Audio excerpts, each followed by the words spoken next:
Hi, welcome. This is Dr. John DeMartini. This is one of the most amazing and inspiring shows that you can listen into. If you want to be on the edge of your seats, if you want to open up your heart, if you want to expand your mind, and you want to meet incredible people, stay tuned because you're just about to experience a transformative radio show that will change your life. And you're listening to the Dr. Pat Show that's coming up right next.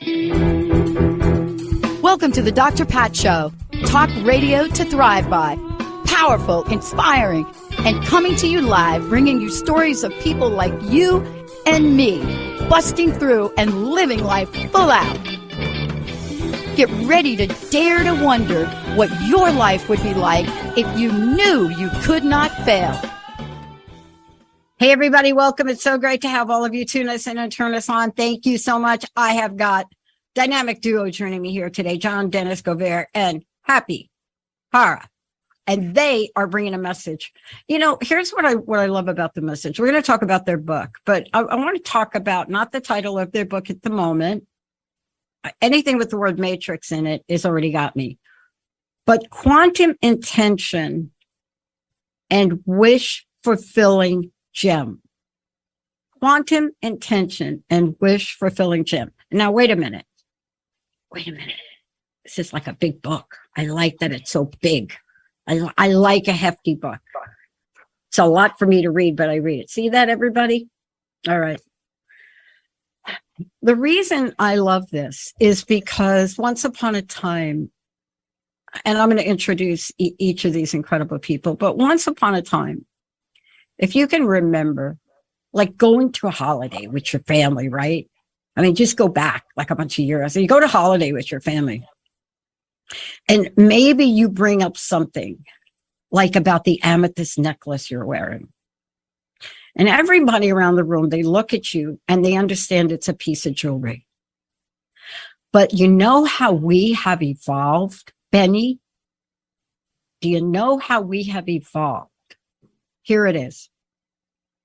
When a movie like, I think it's called Green Book, when a movie like Green Book about a musician traveling to the South and one of my Italian characters stops at a food or truck stop, and what the driver of the car does, he doesn't go in to get food, and we know he likes to eat food. He walks over to what seemed to be a box full of gemstones. You see, this is a mainstream movie. And so today, what I love about this is that more and more people, like my two guests today, are the reason for that. They're the reason for taking ancient conversations, healing conversations, creating a fabulous book. And I just got to say about the book, fabulous book with pictures in it. Thank you. And we talk about things like the power of crystals across culture. You see, now, if you give somebody a stone or a gemstone or something, it doesn't matter what it is. If you just give them something like in a holiday gift or something, they go like, ooh, ah. But what are the real secrets? What are the mysteries? You know, 2 days ago, my friend was helping me in the yard, and a lot of rocks out here. But all of a sudden, she digs up the rock and says, it's a green one. Why? Why would she even mention that? Today, I am so thrilled to have two people joining us here today to really understand, you know, what this means to bring the essence of time and space and astrology. And one of my favorite things that I learned to do, Qigong. I mean, that's what he is. That's like he does that. We do it in Green Lake. Green Lake's too far, but it's just amazing. But then we get something else that explains the interrelationships of things. That's the book they wrote. And when I think about that, and I think about Hapi, Hara, and I think about crystal energy, right? Can I say the word expert?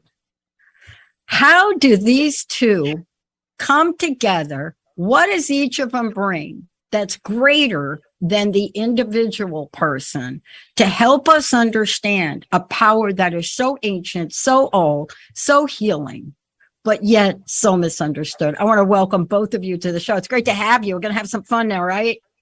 Thank you. Yes, Thank you for absolutely. inviting us. That's a great movie. The movie I referenced, right? It's a fabulous movie. I think everybody was nominated for awards, Academy Awards. It was just, and it's a true story. But I never forgot the scene. Well, of course, he was stealing the stone. So he got in trouble for stealing. Okay, I learned in Hawaii, you don't steal stones, but he got in trouble for stealing and he got caught. But let me ask each of you a question. And first of all, before we even start, I want people to know, one, where they can go to immediately to follow us along, to find out more about you, and to get a copy of the book. So let's do that. Who's going to give us that? Happy, are you going to do that?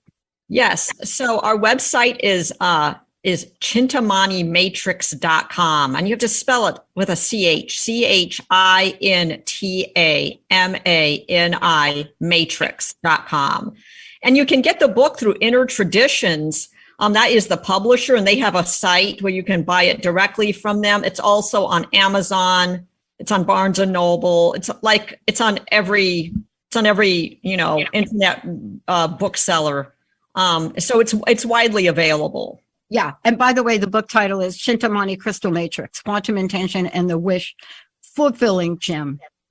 Who does not want that?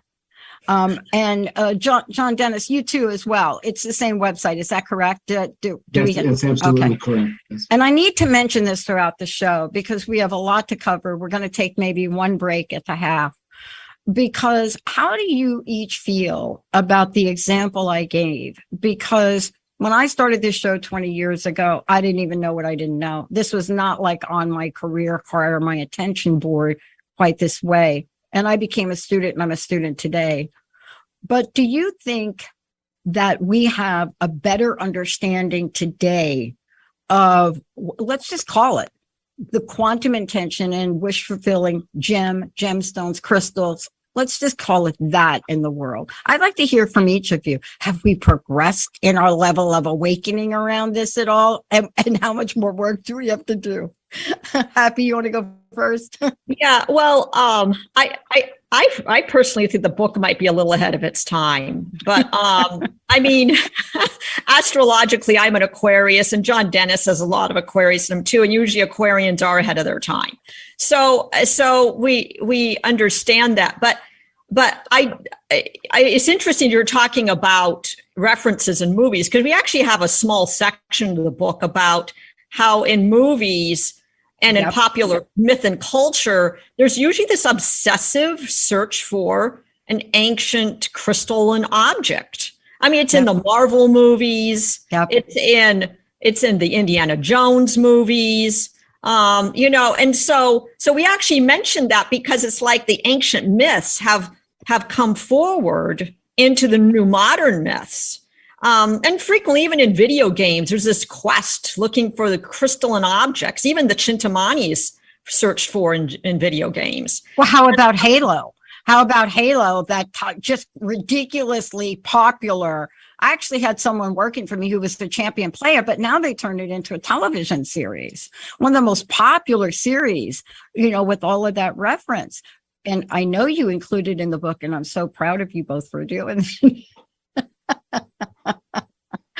Your book is ahead of its time, and yet I feel like we have to catch up quickly, right? I agree. And so in the book, we do talk about the ancient myths, but we also talk about the hero's quest using a real life story from the 1920s and of more of a modern day of a real life Indiana Jones. But then we kind of move it forward towards the end of the book. We definitely have chapters about how to connect with this now energetically through your body, through meditation. Johndennis wrote an entire chapter about crystalline yoga, how to connect with crystals using ancient Buddhist techniques and crystal energy and connect with the Chintamani, the wish fulfilling gem, like right here and now. Oh, let's hop over to him though, right? Because, I'm just watching him listen very, very calmly and peacefully as I was so excited to interview both of you. I'm like jumping out of my chair. Linda says, how's your voice today? Don't talk. You need to be able to do this show with them. We're not going to change the date. But Johndennis, how about you? I mean, I make a lot of references. I have half a foot in the world you live in, and I have another whole foot in our pop culture. And then I have the other half of the other foot on some other planet and some of the galaxy. So that's okay too. And I would ask a question like this. Do you both want to know why? Sure. I'm a quadruple Sagittarius and a quadruple Capricorn. So half the time, half my questions are practical, half are obscure. But Johndennis, I got to hear from you. Tell me what you think here. I think that the archetype is reawakening. Thank you. I mean, I really think that's it. And so many different movies, books, novels, games, people are taking it, and it's like the archetype is talking to them. And so they're sort of like adding their own creative imagination, and they're sort of like bringing it forward in their own particular understanding. But we trace this all the way back to one of the very, very earliest Hindu myths, the spinning of the ocean. And out of that ocean comes the first wish-fulfilling gem, plus a number of other what they call ratnas or jewels, which are things to benefit humankind, and actually not just humans, but the entire evolution of the universe. So, I see all of this as like it's making it more tangible, and it's such an important message that it's almost like it's raining on everybody's consciousness, and so that's why you're seeing it, and like just even if somebody's stealing a group of gems, it's like somehow they're getting the message, they're twisting it a little bit.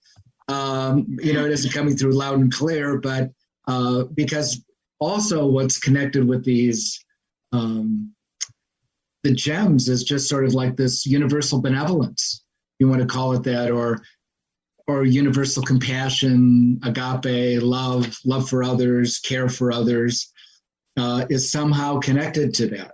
Yeah. And that's sort of like the two are coupled together.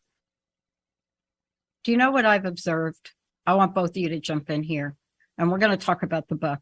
First of all, it is ahead of its time. And the second thing is, my first read through this, I had questions, but I didn't have questions. I don't know if you know that I'm wearing a Sanskrit medallion. Oh, you can't see it because I got 15 pairs of glasses here that I have to wear to see, but they don't see.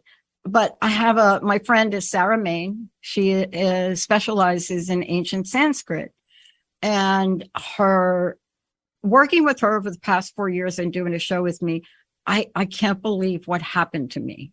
But here's the thing I want to ask you about, and I think it's so important. I don't think when you come in my house, you will see a lot of, can I call them stones? Some of them are crystals, some of them are not, but you'll see them everywhere. If I were to turn my camera just 2 degrees that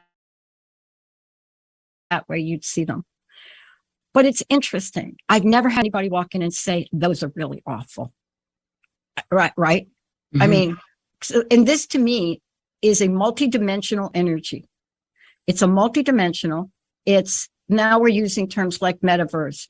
But the reason I say it is vibrationally, that appreciation goes back thousands and thousands of years. Would you both agree to that? Oh, absolutely. It goes back maybe even farther. I mean, it goes back so far we can't even remember. It's beyond. It's on the edge of our memories, and that's where the myths come in. They put us at the edge of memory. Cats love me. Just saying. Let the cat be up there. There's no way you're gonna. I'm telling you, I do more shows and I open my mouth and I don't know what it is, because I always say I think that's my Felicia cat who adopted me, but you're not going to be able to put the cat down. So it's okay. It's cool. But yes, you're right. I didn't mean thousands, because that was a little bit ignorant on my part, because I really meant further. I have a friend that studies this, and I want to really get to this, because you have a part in the books that says jewels are everywhere east. You talk about this. You show images, pictures of this. But I want to talk about the Chintamani crystal matrix, because you could have stopped. You could have just stopped at Chintamani crystal, right? stop, but you didn't. So I want to ask you, when you take both together, and I don't know why I see them as separate, but I do see them together, and you incorporate a matrix on something, doesn't it energetically exponentialize? I made that word up. I want to hear each of you. Okay. Right? Go ahead, Happy, go ahead.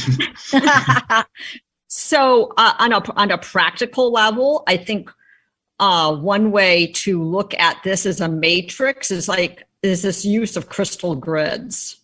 So say if you take we'll just use quartz crystal. Quartz crystal is very programmable. It's sort of an adaptogen. So it's going to adapt to what you need it to do. It warms up in your hands, and our consciousness and our bioelectrical field actually activates the quartz. Okay. So it's like a human crystal interaction. So you can program each of those individual quartz crystals, put them into grid, and then you've created a matrix. And this kind of goes back to even Stonehenge. Stonehenge is a matrix, and there is quartzite in those huge stones. And so stone circles act as a matrix. So there's these ancient crystalline grids. But now moving this forward, you can even create a small grid, like a circular grid. Write down your intention in the middle of it. Pray over it, meditate over it. Put some energy into it, and then you're sending out like this, like it's like you have your own mini Stonehenge, and you're sending out on the wavelengths of intention, this intention that you're sending out into the universe. And that's a simple way of looking at this. I love it, because we're going to get more complicated as we go, including the fact that I'm just in awe that we're also going to get to talk about astrology. Johndennis, how about you? How does this exponential energy, right, help us? Adaptogen, love that word. How does it really help us, given where we are today? How do we call on this energy and know that we are in a place now as human beings energetically where whatever we were doing before energetically, it's not working. It's not working to calm us down. It's not working to, have us be in the world with multifaceted energies. But how, in your opinion now, do we fast forward to where we are today and say, wow, this is really something for the time we're living in? First, it's come forward, of course, in so many ways, but each of the stones, and especially as you put them together, whether they're minerals or whether they're crystals or whether they're like really fine gemstones, whatever level they're on, the main thing is they intensify whatever we're putting out there. So it's partly attunement is what's involved in them. They're helping us to attune better our own intentional level when we're doing that. And the second thing is it's increasing the frequency and intensity of the message.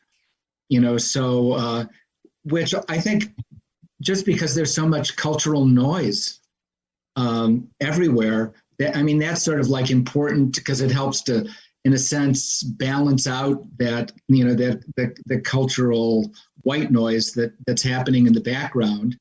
And it gets us to not feel like we're being drowned by, in that sort of avalanche of white sound. So I think that those two things are important. So it's like, it can help us hear our own voice. Yeah. It can help us connect to our own intentionality. And it helps us to put that intentionality forward, and then it helps to manifest it. So it has all those steps to it. And then to say nothing about the fact that when each of us is doing this, when we have when we have a commonality of intention that crosses, we're each radiating one another's intention forward as well. And then the crystals that you have arrayed around you in your room, the crystals that I have here, crystals that Hapi has there, and countless other people that we don't know that share a similar set of intentionalities. Yeah. We're all kind of connecting together, even though we don't know who we each are. but we are making this, this intention. And so one of the Buddhist ideas of this crystal matrix, in a sense, is the sense that it coexists throughout space, and yet it has no beginning, it has no end, and every one of us is like a node, like a crystal on this thing, and each of us is a co-creator. So it's like we're all evolving the universe as it sort of goes on. So that's sort of like the side that may appeal to your Sagittarian nature. I was right there with you on that. And yet, let me just put my Capricorn moon hat on for a minute. And I love the way you describe that. Happy, one of the things I want to ask you about is what I was really struck by in the book, and this is to both of you, but I really want to ask you this question, is the beautiful references on interrelationship. It's like this idea that you watch a spider. I love spiders. And you watch a spider, and the most beautiful thing in the Pacific Northwest is to wake up in the morning and see the dew and see this beautiful web. Now, even if you don't see the spider, you see this beautiful web. And one of my teachers taught me that the weaver and the web are one. And that's the essence I get from what you've included in here in the book. It is really the nature of what we might be in search of. And yet it's both physical, spiritual book, science book, astrological book, metaphysical book, and you have somehow weaved it together in one book. Happy, what was that journey like for you, and how the heck did that happen? Both Johndennis and I experienced while writing the book that the book was taking on a life of its own. Yes. So I can't say that, yeah, we wrote it, but yeah, there was some channeled forces there coming through. And in fact, there was even a certain part, like we had a pretty structured outline. And then as it progressed, it was like it kept getting bigger and going deeper. And I felt like the chapters are breaking off like cells. Okay. So like one chapter would kind of progress, and all of a sudden also I realized this has to break off, like cells break off. And so I'd have to tell Johndennis, look, this is what's happening. and then we'd have to kind of restructure it. But yeah, it was a very organic process. The way it started is not the way it ended. And we were a little surprised by it, like how it was kind of coming together. But like we never intended to go into alchemy, because that is a topic in and of itself, but we had to address it because of the Philosopher's Stone. Yeah. We couldn't not address it. Like the book would have been incomplete. So that took us down alchemical pathways, both Eastern and Western philosophy. And that itself is a massive topic.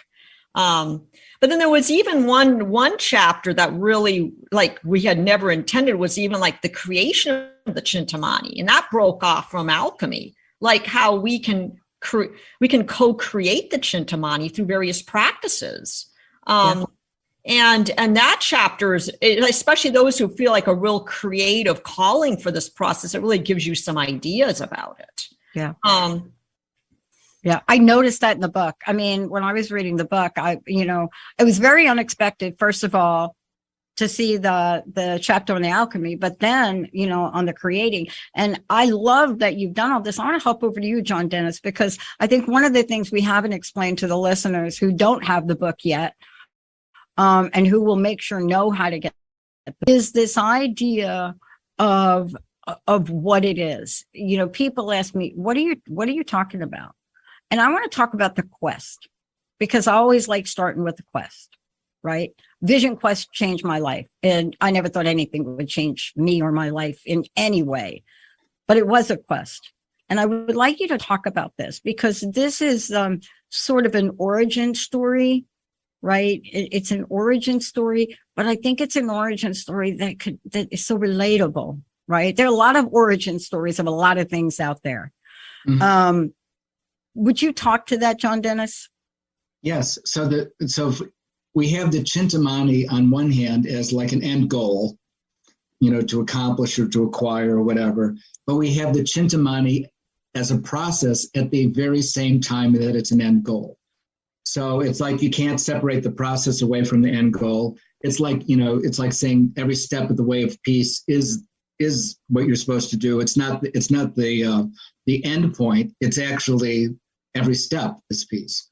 Yeah. So every step is this wish fulfilling gem. So where we see the quest articulated sort of the most clearly is in the myth of Shambhala, or the great, which is the great place that guides the evolution of the planet. There you could say realized beings are sort of like behind the scenes and helping with evolution at every step. So therefore, each of us would like to connect with this, place Shambhala or the beings there. And Shambhala actually does mean the place of peace.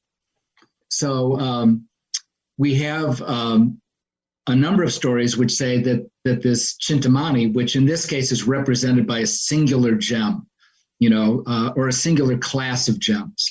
And if you have a piece of it or you have one of them, then this becomes a beacon to help guide you to wherever it is that, that the quest is actually taking you. So the generalized quest may be Shambhala, or you may articulate it in an entirely different way. But it's like this particular Chintamani gem, great gem, is sort of like the way that you're going to connect to the web or to the matrix. It's the way that you're going to connect to your intention, and it's the way that you're going to connect to where you're going to need to go and where you're going to be, where you're going to be led. So we did use the Rorix as sort of like a very tangible example of sort of what this process was about and how they happened to use a Chintamani that they acquired, in their physical quest across, up and down all over Asia. Yeah. That's why I wanted you to explain it, because what I want Hapi to talk about is the next part. And I'm so thrilled that the way you laid this book out was to tell us about the quest, but don't waste any time to get to Chintamani and intention. Hapi, I want you to talk about this, because a lot of times when I read books like this, and by the way, I read some things that have more to do with, taking a journey where we go, but there are so many different piece parts that don't get explained. And what you're doing here is talking about the piece parts. And so one of the things that I want to do is I want to have us talk about now this relationship, the interrelationship, the spider and the web. They're interrelated. How many of us get the opportunity to watch that spider build that web? Methodically, everything connected. Looks like ease and grace, but it has an intention, doesn't it? I want to take a short break. When we come back, do this. But before we go, how do we get a copy of the book? How do we find out about Chintamani? Oh, yes. So it's innertraditions.com you can buy copies of the book there. And there's lots of information on our website, including instructional videos. And that is www.chintamanimatrix.com. And believe me, I have a listener that already went there. And so I have a question when we come back. We're going to take a short break, everybody. Chintamani and intention, but that's not the only thing in this book. You can get the book available from, I think, Inner Traditions. It's also on Amazon. It's so beautifully laid out that when you take a look at each part, it takes you on the journey to understand the complete impact of what is being said here. Beyond the fact that when you go on a trip, you put that crystal in your pocket. Let's take a short break, everybody. We'll be right back.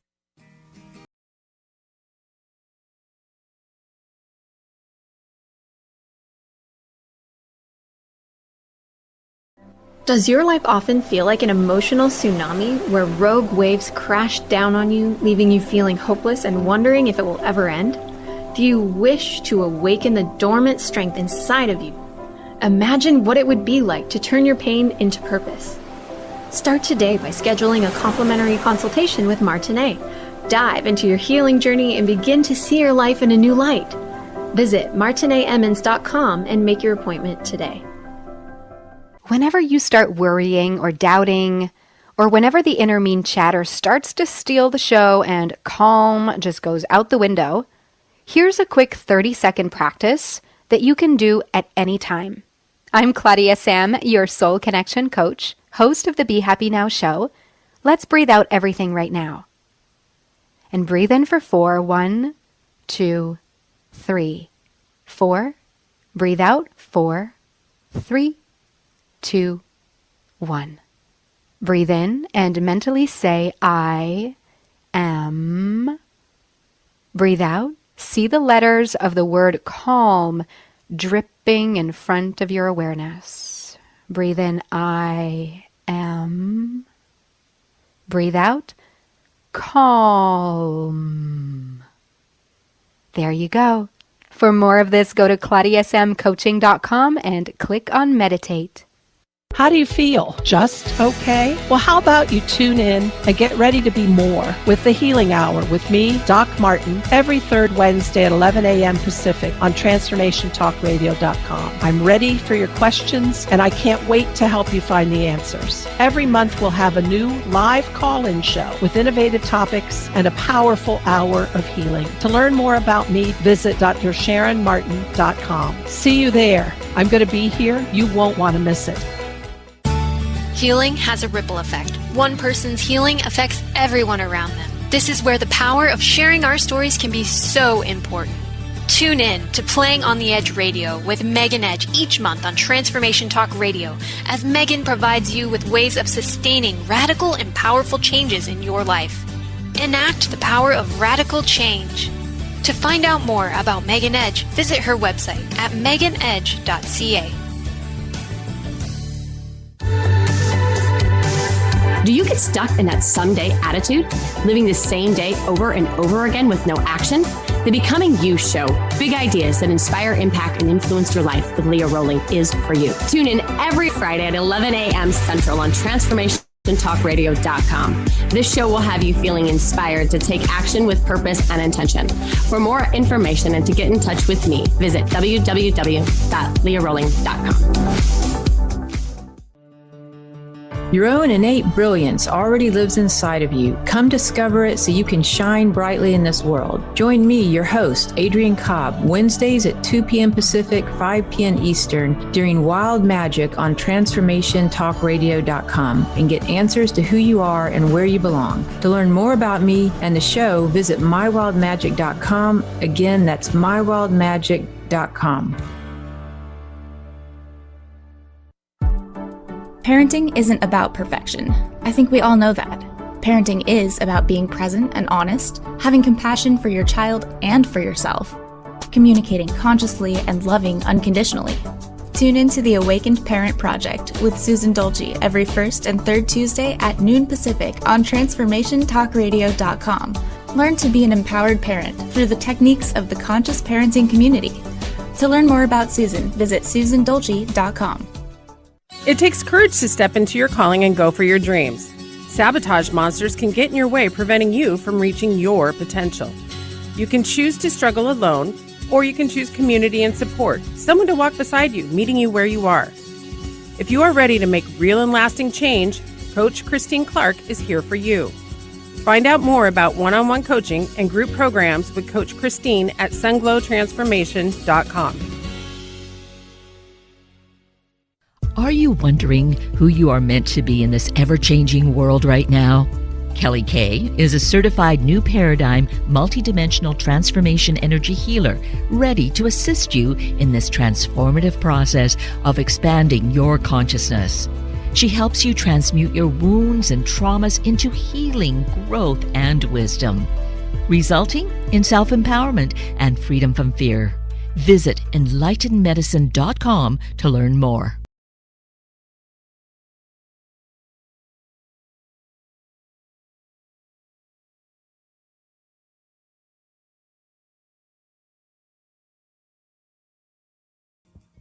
Benny, I'm like loving this new sound mix that you're just popping in here these days. Yeah, why you are quite welcome there, Pat. Yeah, just kind of love it. I mean, it's like a far cry from back in the day from playing dirty, but we're good. I can still do that too. I gotta tell you, that is my favorite, still one of my favorite albums. I play my ping pong to it, and she is still one of my favorite artists. Welcome back, everyone. Welcome back. And yes, Jules, Jules, that's like your real name, right? You must be. You texted me. I do have an answer about their website, and we're going to make sure you find out about it, because there's only so much we can get in this short interview. And I'm not asking the traditional questions because I want all of you to understand. I can't even imagine the amount of work and time that went in to creating this book. It is just like amazing to me. But Hapi, can you tell folks again how we can find out about you and John Davis and connect with you and your website and get in the book and all of that? Yes. So our website is www.chintamanimatrix.com, and you have to spell it CHINTAMATRIX.com. And you can get a copy of the book from Inner Traditions directly, innertraditions.com. And you go in there and you just type in the title of the book, which is the Chintamani Crystal Matrix. But you can also get it on Amazon, Barnes and Noble, just about every, online bookstore has it. So anyway, getting back to your question about the front page of our website, that big clear crystal jewel gem on the front is a diamond. Okay. And we selected that because it was just a really cool photo, for one thing. It was very clear, crisp. And I thought, wow, this has got clear, clean, crisp edges. And also diamonds, I know there's this cultural fascination with diamonds, especially associated with at matrimony. But, that really came from a massive De Beers marketing. Okay. Of course. And because they had a lot of diamonds, and they had to come up with a mass marketing ploy to get everyone to buy diamonds. And, it was a successful marketing strategy. It's still working to this day. All right. But in more ancient times, especially like if we go back to the Hindu and Indian traditions where they use crystals very deeply with astrological charts, they always kind of thought of diamonds as being more like, little mini Vajras or swords of power or thunder, lightning bolts. And, and nothing refracts light quite like a diamond. Yeah. Diamond has the highest refractive index of all the gemstones. It's made of pure carbon, the hardest mineral material on the planet. So what diamonds do is they amplify your intention. Mm-hmm. And that's why sometimes diamonds have been associated with curses, because if you're amplifying the wrong intentions, and then the way it refracts light, it bends light, it boomerangs back on you. And then you're amplifying what you're putting out. Yeah. Okay? Yeah. So, this leads me to my question for Johndennis now. Because my first time through the book, and I prepare, I read the books. I love to read because I grew up illiterate. I grew up stuttering, illiterate. The only way I graduated high school is a really weird story. I flunked literature. I was supposed to stand up and read some big giant poem or something that, I didn't do it. I couldn't do it. I couldn't read it. But I'm not saying I cheated, but I could pick any poet, and I picked Bob Dylan, and I knew every word of every song. So while I couldn't read and write, I have a really interesting memory. So I got up there with my page. I got up there, right? I didn't do this with your book. I actually read the book twice. I got up there with my page, and I'm making like I'm reading Bob Dylan's song, right? And I had it memorized. But the reason I'm telling this is because I have to go through things twice. I go through first because I'm a visual. And I have this learning thing. But then the second time I go through and I hang on things, this is my question for you. The second time around, I walked away almost filled up with tears because of the spiritual nature I saw in this. And I want to take a minute to have you talk about that. I don't think that was my imagination. And when I talk about the spiritual nature, I'm not talking about religion. I'm talking about spiritual science. I'm talking about what you said, Happy, about praying. I'm talking about the fact that my mom made my dad my stepmom made my dad buy a diamond, not in a ring. She did not want it in a ring. So he goes out before he got broke and lost all his money and buys her a diamond because she used it ritualistically at home. Now, this is a mom from the South. First child at 12, second at 13, stuck in the Bronx. Don't email me about the Bronx. I'm just saying, like, this Southern woman is now in the Bronx and she could ask my dad for anything. And she asked him for a diamond because she used it. And I found out later to clear. But she had a spiritual practice, Johndennis. And I want to talk, am I off about this? Because there's a lot of great information, a lot of great pictures. But man, when I was done, I was spiritually touched. Well, I mean, it is about spiritual evolution, really. I mean, that's really what's at the heart of it. And so you could also think of this amplification of intention as also sort of amplifying your state of mind. So if you just put your mind in a position of, like, with mindfulness in a sense, or just watching, or just radiating peace, and there's hundreds of different meditations that you can do. But if you put your mind in that state, then having crystals around ends up what they call being a support. You can have a candle as support and just look at the light. You can have a stick of incense be a support and just watch the incense smoke as it rises through the air. You can have a religious picture. You can have an abstract geometrical picture, like a lot of the Hindu mandalas are.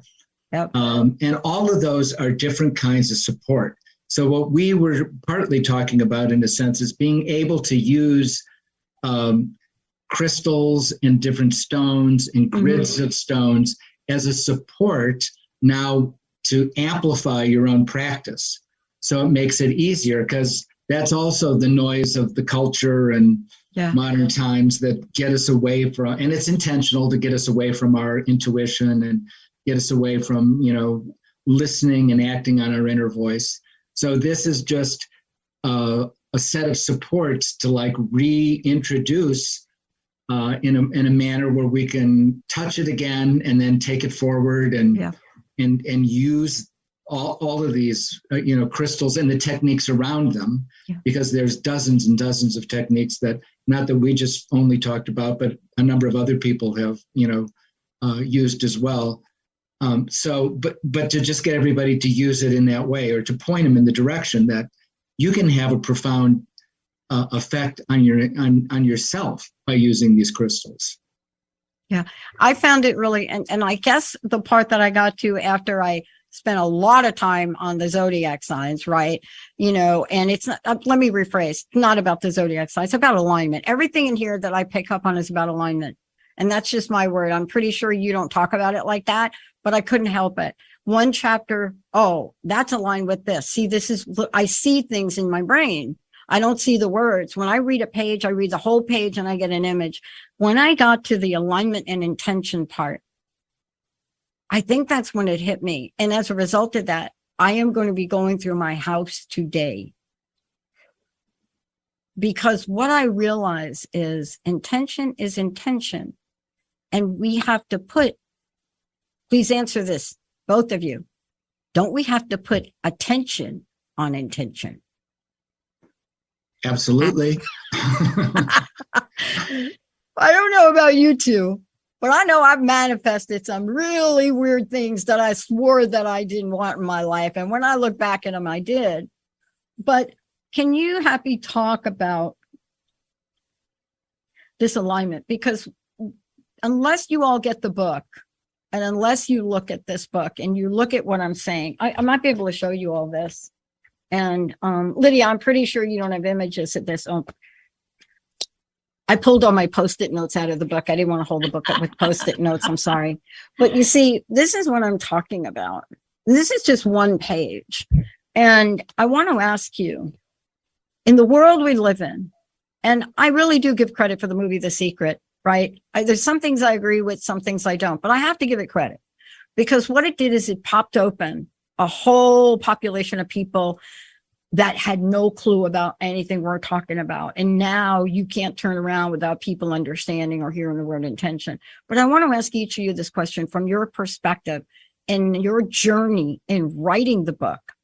I would love to know, beyond being guided and channeled, because you both, I know you were, but what was your intention, alignment, surprise in your journey in bringing this material together?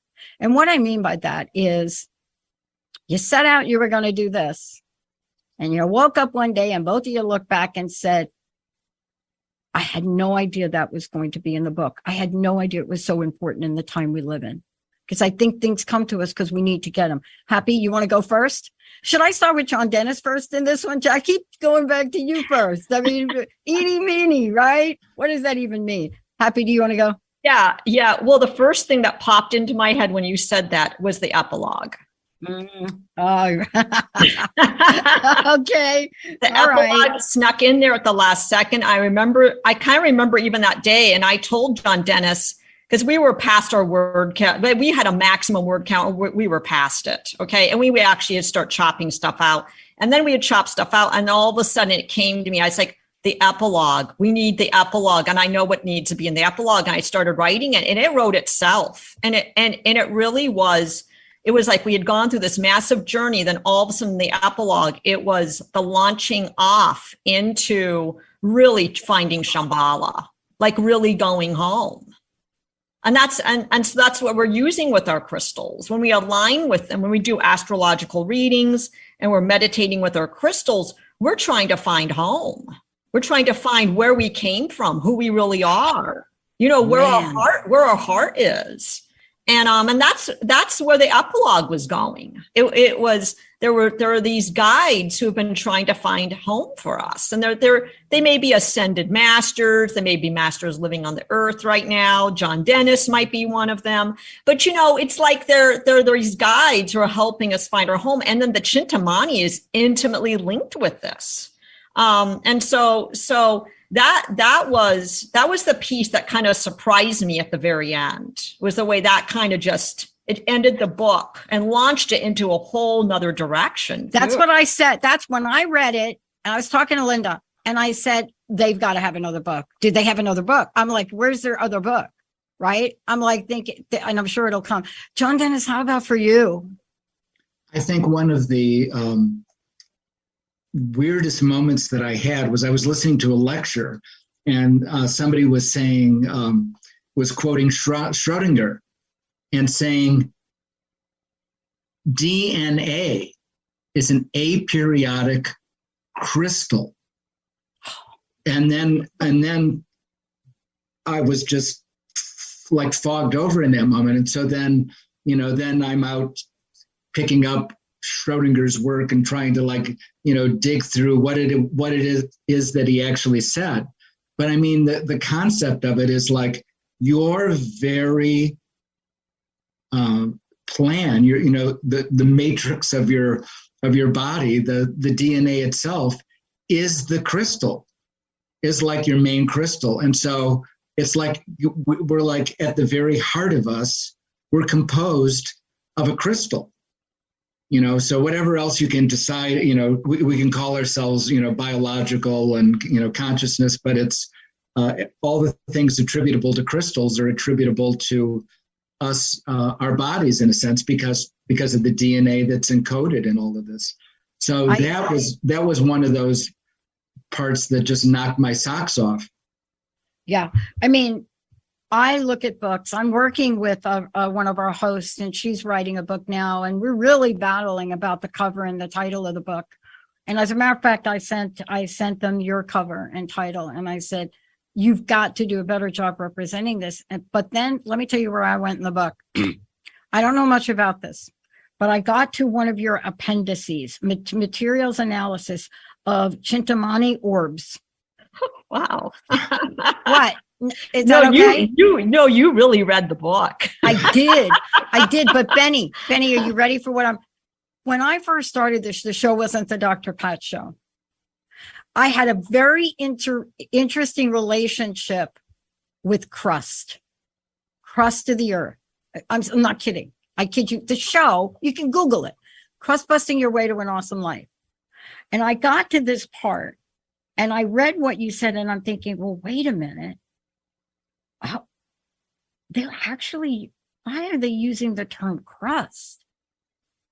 And I started to really lean into it, my eyes shut energetically. And I still, by the way, I don't claim to understand this, but I do understand this line right here, where you say the fact that the crust portion, the fact that the crust portion of the orbs have only trace amounts of organic elements of sulfur and phosphate implies that the crust is not funerary ash.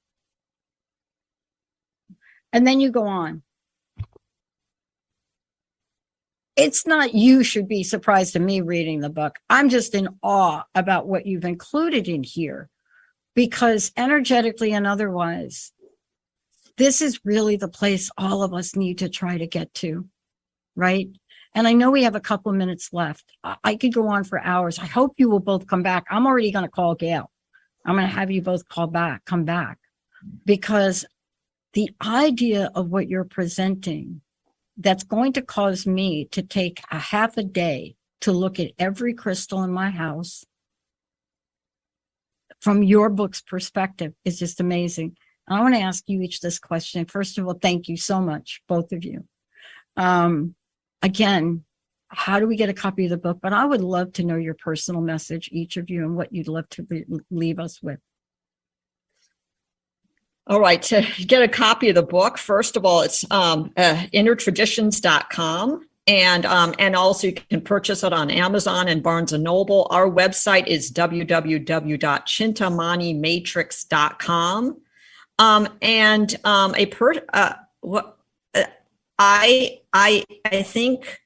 think this message of the book is very simple. The word Chintamani means mind gem or mind stone. It means the stone is in your mind.